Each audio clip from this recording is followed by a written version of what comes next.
A story's so much better with a friend than by yourself. The cover picture is a doorway to another land. So gather round, let the story take us by the hand. We're telling tales to friends, and we've got plans for you.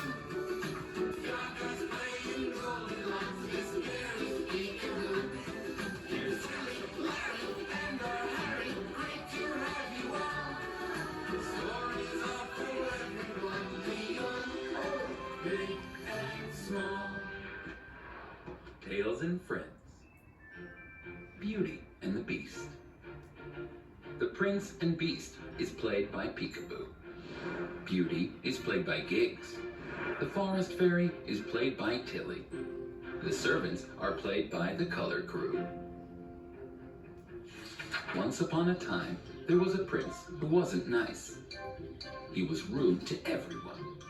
He wasn't nice to people, his puppy, and even his pet parrot.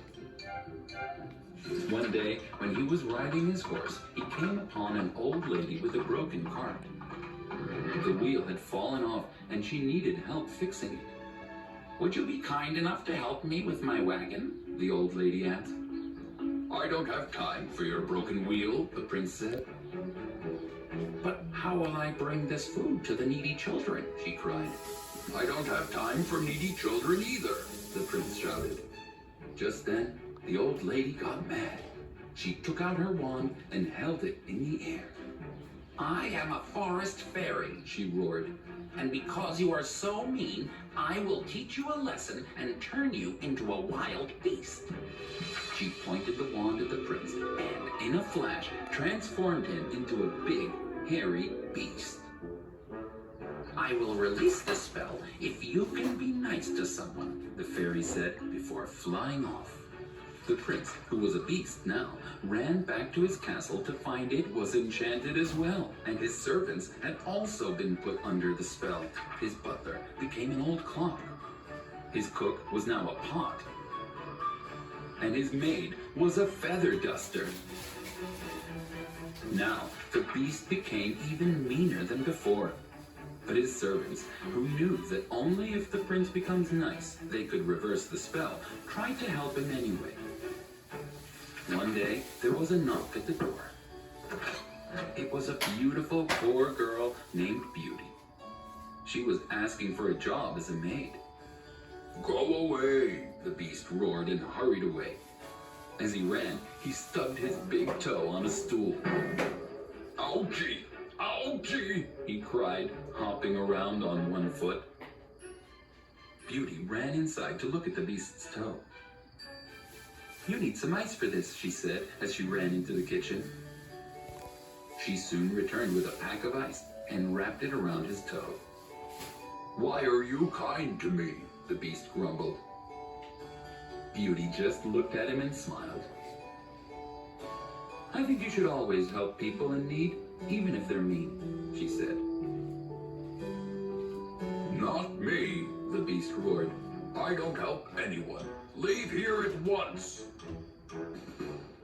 The girl finished wrapping his toe, said goodbye, and walked back into the cold woods. Soon after she left the house, the beast started feeling bad for being so mean. He asked the old clock how he could be nicer. "Go and find the girl and bring her back to the castle," the old clock said. "It's cold outside." The beast decided to do just that. "I will help Beauty," the beast roared before hopping on his horse and riding into the cold, dark woods to look for her. He found her shivering under a big tree. He jumped down, wrapped her in a blanket, and took her back to the castle. When they returned, the beast and his servants put her in front of the fire and gave her a hot cup of cocoa. "Why did you come to get me?" Beauty asked. The beast smiled and said, "I felt bad for being mean to you, and I wanted to help you. I hope you can forgive." Beauty gave him a big hug, and he hugged her back. Just then, the forest fairy flew into the window with her wand. "Finally!" she shouted, You have proved that you can be kind, and now I will lift the spell.